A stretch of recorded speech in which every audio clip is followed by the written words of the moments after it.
थम गया रूस और यूक्रेन का युद्ध। डाउन हुई मिसाइलें, उतरे फाइटर जेट्स। 500 युद्धबंदी रिहा, क्या बोले पुतिन? रूस और यूक्रेन के बीच छिड़ा युद्ध थम गया है। रूस के राष्ट्रपति व्लादिमीर पुतिन ने यूक्रेन के खिलाफ अस्थायी युद्ध विराम की घोषणा कर दी है। एक बहुत लंबे अंतराल के बाद रूस के युद्ध प्रभावित सरहदी इलाकों और यूक्रेन में धमाकों और विस्फोटों की धमक बंद हो गई है। यहां पर लंबे समय के बाद फिजा में खामोशी का एहसास हो रहा है।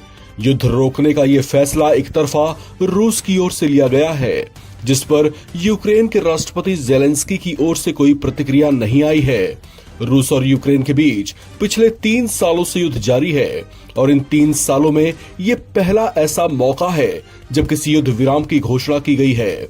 24 फरवरी को ही इस युद्ध की तीसरी बरसी पूरी हुई थी। दरअसल व्लादिमीर पुतिन ने यह फैसला ईस्टर के त्योहार के चलते लिया है। ऐसे में रूस अगले 30 घंटों तक यूक्रेन पर कोई हमला नहीं करेगा। हालांकि आपको बता दें कि रूस और यूक्रेन के बीच युद्ध विराम को लेकर अमेरिकी राष्ट्रपति डोनाल्ड ट्रंप भी लगातार प्रयास में लगे हुए थे। उन्होंने दोनों देशों में बातचीत शुरू करने के लिए 30 दिन के युद्ध विराम की अपील की थी, लेकिन दोनों देश उनकी ये पेशकश नहीं माने थे।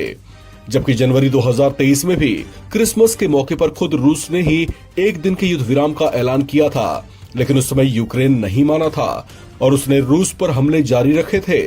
हालांकि अब की बार ईस्टर के मौके पर जब रूस की ओर से दूसरी बार युद्ध विराम का एक तरफा ऐलान हुआ है, ऐसे में यूक्रेन भी अघोषित तौर से अब तक इस पर अपनी सहमति जताता दिखाई दे रहा है। यानी पुतिन की इस घोषणा के बाद यूक्रेन की ओर से भी अब तक हमले नहीं किए गए हैं। यूएई की मध्यस्थता के चलते रूस और यूक्रेन ने 500 से ज्यादा युद्धबंदियों को भी रिहा किया है। रूस और यूक्रेन ने एक दूसरे के 246 युद्धबंदियों को रिलीज किया है। साथ ही रूस ने यूक्रेन के 32 घायल सैनिकों को भी छोड़ दिया है। यूक्रेन ने भी रूस के 15 घायल सैनिकों को रिहा किया है।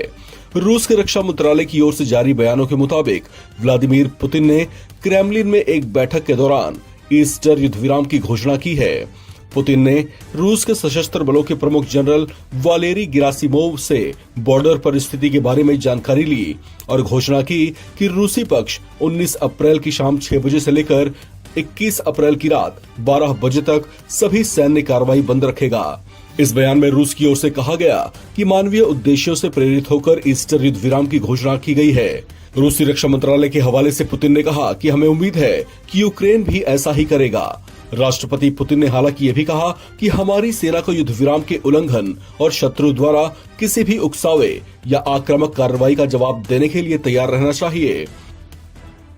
यूक्रेन के राष्ट्रपति वोलोडिमीर जेलेंस्की ने हालांकि शिकायती लहजे में कहा कि रूस ने युद्ध विराम की घोषणा तो की, लेकिन ईस्टर की शुरुआत से ठीक पहले उसने खार्किव में क्रूज मिसाइल इस्कंदर से अटैक किया। हालांकि कुल मिलाकर इस गतिरोध पर जिस तरह से युद्ध विराम की घोषणा की गई है, बेशक वो कुछ घंटे के लिए ही है, लेकिन इसे एक सकारात्मक कदम माना जा रहा है। कहा जा रहा है कि अगर दोनों देशों में इसी तरह से समन्वय बना रहता है तो दोनों देशों के बीच बातचीत के दरवाजे भी खुल सकते हैं और इस बात की संभावना बढ़ सकती है कि ये युद्ध का तनाव अंत की ओर बढ़ जाए।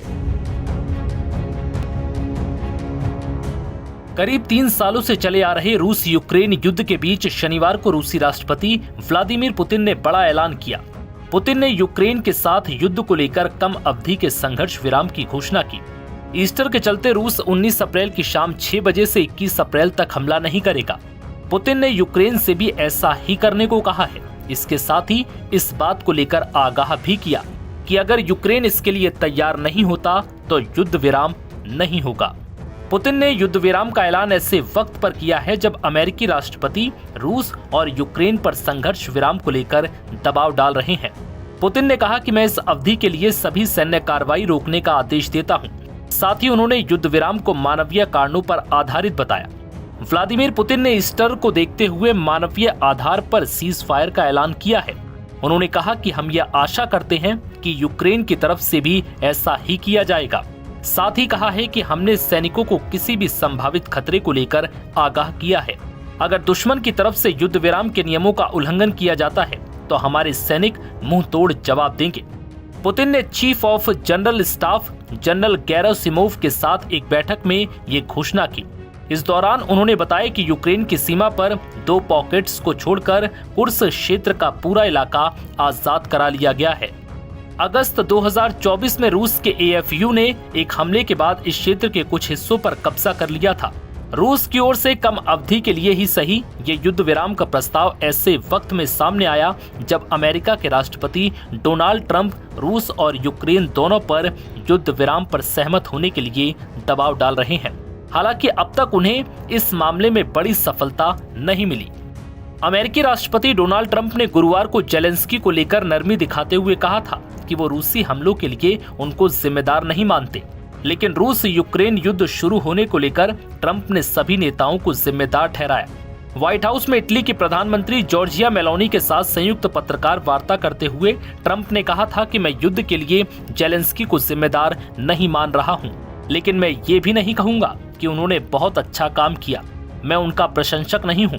इससे पहले ट्रंप ने युद्ध के लिए यूक्रेन को जिम्मेदार ठहराया था और जेलेंस्की को लाखों मौतों का जिम्मेदार बताया था। ट्रंप की तरफ से रूस के साथ शांति प्रस्ताव को लेकर बीते दिनों जेलेंस्की ने कहा था कि जल्दबाजी में किसी भी नतीजे पर पहुंचने से पहले डोनाल्ड ट्रंप को एक बार यूक्रेन आना चाहिए और यहां के चर्च, अस्पताल, युद्ध में शहीद सैनिकों के परिवारों से मिलना चाहिए ताकि उन्हें जमीनी हकीकत का पता चल सके। गाजा में तबाही का मंजर, हर तरफ चीखे, खौफ और खामोशी। इजराइल और हमास के बीच जंग जारी है। इजराइल लगातार हमास के आतंकियों को निशाना बना रहा है। इस बीच इजरायली प्रधानमंत्री बेंजामिन नेतन्याहू ने गाजा में जंग जारी रखने की कसम खाई है। बेंजामिन नेतन्याहू ने शनिवार को देश के लोगों को संबोधित करते हुए कहा कि गाजा में युद्ध तब तक जारी रहेंगे जब तक आतंकी समूह हमास को सत्ता से हटा नहीं देता। उन्होंने बंधकों की रिहाई के लिए समझौते की हमास की मांग को आत्मसमर्पण की शर्त बताया। नेतन्याहू ने कहा, मैं हत्यारों के सामने आत्मसमर्पण नहीं करूंगा। ऐसा आत्मसमर्पण आपको यानी जनता को खतरे में डाल देगा।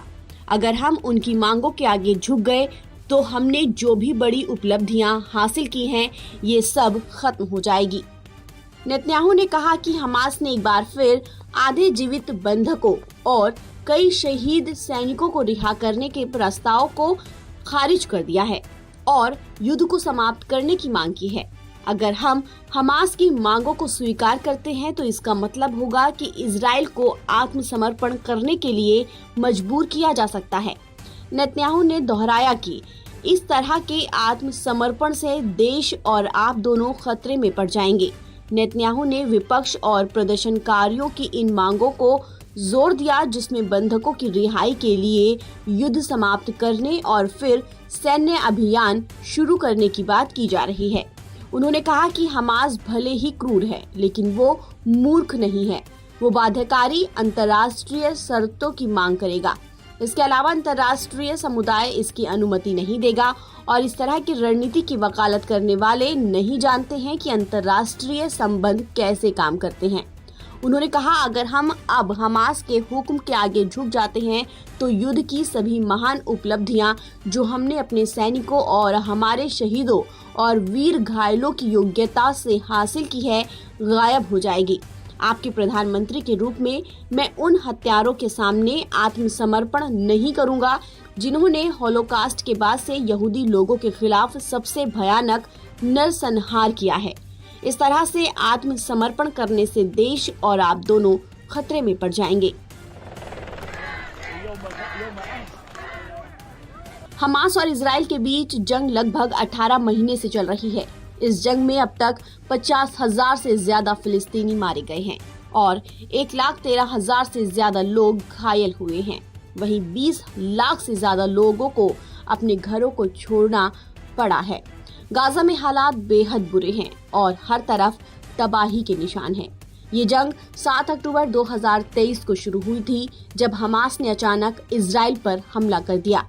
इस हमले में 1200 से ज्यादा इजरायली नागरिक मारे गए और 251 लोगों को बंधक बना लिया गया। इसके जवाब में इजराइल ने हमास के खिलाफ युद्ध छेड़ दिया, जो अब तक थमा नहीं है। अब सवाल ये है कि क्या ये युद्ध खत्म होगा, और अगर हाँ तो किस कीमत पर? जंग का मैदान सिर्फ बंदूकें नहीं तय करती, असली कीमत चुकाते हैं आम लोग।